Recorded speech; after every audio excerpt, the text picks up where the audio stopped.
भोपाल से प्रस्तुत हैं प्रादेशिक समाचार। नमस्कार, समाचारों के साथ मैं जितेंद्र रघुवंशी। पहले मुख्य समाचार। प्रधानमंत्री नरेंद्र मोदी ने राज्यों से देश में कोरोना महामारी की दूसरी लहर के फैलाव को रोकने के लिए सभी जरूरी कदम उठाने को कहा। उन्होंने मध्य प्रदेश में संक्रमण फैलने पर चिंता जाहिर की। प्रदेश के 1.25 लाख परिवारों को आज प्रधानमंत्री आवासों में गृह प्रवेश कराया जाएगा और प्रदेश के 35 जिलों में 1841 करोड़ 20 लाख रुपए से अधिक की लागत वाली 2168 जल प्रदाय योजनाओं की स्वीकृति। अब समाचार विस्तार से।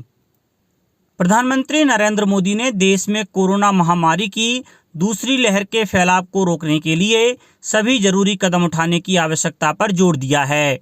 उन्होंने कहा कि अगर अभी इसे रोकने के प्रयास नहीं किए गए तो फिर से देश भर में इसका प्रकोप फैल सकता है। विभिन्न राज्यों के मुख्यमंत्रियों के साथ वीडियो कॉन्फ्रेंस के जरिए बातचीत में श्री मोदी ने स्थानीय प्रशासन की समस्याओं को सुलझाए जाने की आवश्यकता पर जोर दिया। उन्होंने इस बात पर चिंता व्यक्त की कि महाराष्ट्र और मध्य प्रदेश में संक्रमण की दर बढ़ रही है और पंजाब में कोविड मामलों की संख्या में बढ़ोतरी हुई है। श्री मोदी ने कहा कि पिछले एक सप्ताह में देश के 70 जिलों में कोविड के मामलों में 150% तक की बढ़ोतरी की खबर है। प्रधानमंत्री ने कहा कि भारत में 96% से अधिक मामलों में रोगी स्वस्थ हुए हैं और देश में कोविड-19 से होने वाली मौतों की दर दुनिया में सबसे कम है। उन्होंने कहा कि महामारी की रोकथाम के लिए माइक्रो यानी बहुत छोटे पैमाने पर कंटेनमेंट जोन बनाए जाने की आवश्यकता है। उन्होंने कम से कम 1 साल तक परीक्षण, निगरानी और उपचार को लेकर बेहद संजीदगी बरते जाने की आवश्यकता पर भी जोर दिया। प्रधानमंत्री ने कहा कि संक्रमण वाले प्रत्येक व्यक्ति के संपर्क में आए लोगों का जल्द से जल्द पता लगाया जाना चाहिए और RT-PCR टेस्ट की दर 70% से ऊपर रहनी चाहिए। श्री मोदी ने केरल, ओडिशा, छत्तीसगढ़ और उत्तर प्रदेश जैसे राज्यों में और अधिक संख्या में RT-PCR टेस्ट कराए जाने को भी कहा। मिशन ग्रामोदय के तहत प्रदेश के 1.25 लाख परिवारों को आज प्रधानमंत्री आवासों में गृह प्रवेश कराया जाएगा।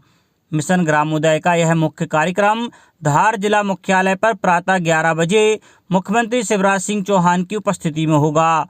इन 1.25 लाख आवासों की लागत 1562 करोड़ रुपए है। साथ ही ग्रामीण विकास विभाग के 10,500 से अधिक सामुदायिक निर्माण कार्यों का लोकार्पण भी होगा।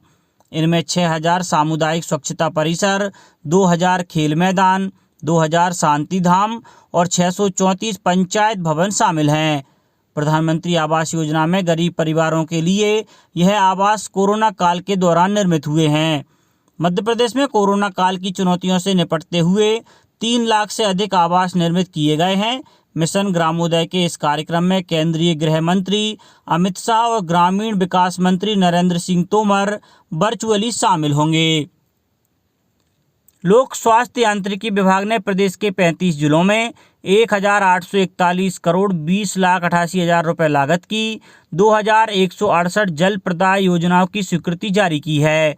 ग्रामीण क्षेत्र की पेयजल व्यवस्था के लिए जल जीवन मिशन के अंतर्गत विभाग ने पहली बार इतनी बड़ी संख्या में एकजाई जल प्रदाय योजनाओं की स्वीकृति जारी की है। जल जीवन मिशन के अंतर्गत जल गुणवत्ता प्रभावित ग्रामों, सांसद आदर्श ग्रामों तथा अनुसूचित जाति एवं जनजाति बाहुल्य ग्रामों को प्राथमिकता में रखा जाता है। लोक स्वास्थ्य यांत्रिक विभाग ने चालू वित्तीय वर्ष में ग्रामीण आबादी को कुल 26,26,000 नए नल कनेक्शन देने का लक्ष्य रखा था। इस लक्ष्य में से 18 लाख से अधिक नल कनेक्शन दिए भी जा चुके हैं। इसी स्वीकृति के अनुरूप भोपाल, राजगढ़, सीहोर, विदिशा, होशंगाबाद, बैतूल, हरदा, धार, झाबुआ, अलीराजपुर, खरगोन, बड़वानी, खंडवा, उज्जैन, नीमच, शाजापुर, आगरमालवा, भिंड, सागर, दमोह, टीकमगढ़, जबलपुर, कटनी, मंडला, नरसिंहपुर, बालाघाट, डिंडोरी, छिंदवाड़ा, सिवनी, रीवा, सतना, सीधी, अनूपपुर तथा शहडोल जिलों में नवीन जल प्रदाय योजनाओं के साथ ही विभिन्न ग्रामों में पूर्व से निर्मित पेयजल संरचनाओं को नए सिरे से तैयार कर रेट्रोफिटिंग के अंतर्गत कार्य किए जाएंगे। इस वर्ष जारी खरीफ विपणन मौसम में 680 लाख मीट्रिक टन से अधिक की धान की खरीद हुई है। पिछले वर्ष इसी अवधि में हुई खरीद के मुकाबले में यह लगभग 14% ज़्यादा है। कुल खरीद में से अकेले पंजाब का योगदान 29.79% है। 99 लाख से ज़्यादा किसानों को इस मौसम में की गई खरीद से फायदा हुआ है। खरीफ 2021 और रबी 2021 के विपणन मौसम में 3 लाख मीट्रिक टन से अधिक दालों और तिलहनों की भी खरीद हुई है। 26,000 करोड़ रुपए मूल्य से ज़्यादा के 91 लाख कपास की गांठों की भी खरीद हुई है। इससे लगभग 19 लाख किसानों को फायदा हुआ है। भाजपा के वरिष्ठ नेता और प्रधानमंत्री नरेंद्र मोदी आज असम और पश्चिम बंगाल का दौरा करेंगे, जहां वे रैलियों को संबोधित करेंगे। असम में श्री मोदी करीमगंज में चुनाव रैली को संबोधित करेंगे। एक ट्वीट संदेश में उन्होंने कहा कि असम में पिछले 5 वर्ष में विभिन्न क्षेत्रों में सकारात्मक बदलाव आए हैं और एनडीए विकास के अपने एजेंडा को जारी रखने के लिए जनता से फिर से आशीर्वाद मांगेगा। पश्चिम बंगाल में श्री मोदी पुरुलिया में रैली को संबोधित करेंगे। उन्होंने कहा है कि समूचे पश्चिम बंगाल में लोग बदलाव चाहते हैं और भाजपा का सुशासन का एजेंडा लोगों को बड़ा पसंद आ रहा है। सामाजिक न्याय एवं निःशक्तजन कल्याण मंत्री श्री प्रेम सिंह पटेल ने बताया कि विभाग द्वारा एकाकी वरिष्ठजनों के लिए भोपाल में एक आधुनिक सुविधाओं से युक्त पेड ओल्ड एज होम का निर्माण किया जा रहा है। पेड ओल्ड एज होम के लिए शासन द्वारा लिंक रोड क्रमांक 3 पर 5 एकड़ भूमि आवंटित की गई है। 10 करोड़ 83 लाख रुपए की लागत से बनने वाले इस भवन का निर्माण कार्य शुरू हो चुका है।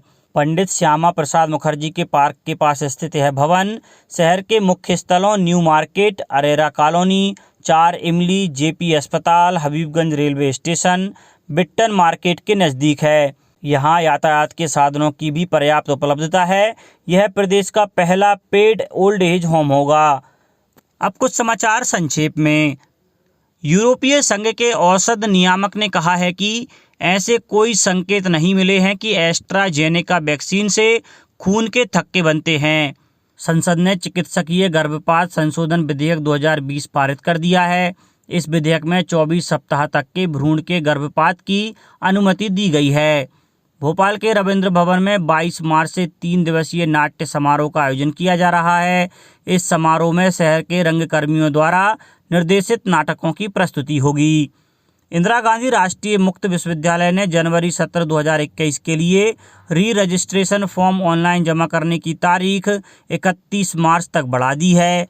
मध्य प्रदेश हिंदी साहित्य सम्मेलन द्वारा 21 मार्च को भवभूति अलंकरण और बागेश्वरी पुरस्कार समारोह का आयोजन भोपाल के मायाराम सुरजन स्मृति भवन में किया गया है। छिंदवाड़ा के अमरवाड़ा में स्वतंत्रता की 75वीं वर्षगांठ के उपलक्ष्य में अमृत महोत्सव के अंतर्गत कल नगर वाहन रैली निकाली गई। वहीं छिंदवाड़ा के दमुआ शासकीय महाविद्यालय में भी विद्यार्थियों ने साइकिल रैली निकाली। महिला संबंधित शिकायतों में परामर्श देने के लिए आगर मालवा जिला मुख्यालय सहित कानड़, बड़ौद, सुसनेर व नलखेड़ा में ऊर्जा महिला हेल्प डेस्क स्थापित की जाएगी। कटनी में प्रधानमंत्री रोजगार सृजन कार्यक्रम की समीक्षा बैठक आज होगी।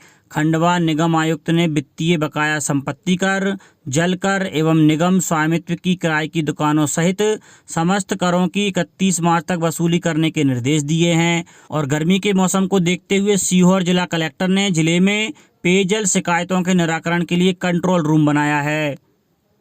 अंत में मुख्य समाचार एक बार फिर। प्रधानमंत्री नरेंद्र मोदी ने राज्यों से देश में कोरोना महामारी की दूसरी लहर के फैलाव को रोकने के लिए सभी जरूरी कदम उठाने को कहा। उन्होंने मध्य प्रदेश में संक्रमण फैलने पर चिंता जाहिर की।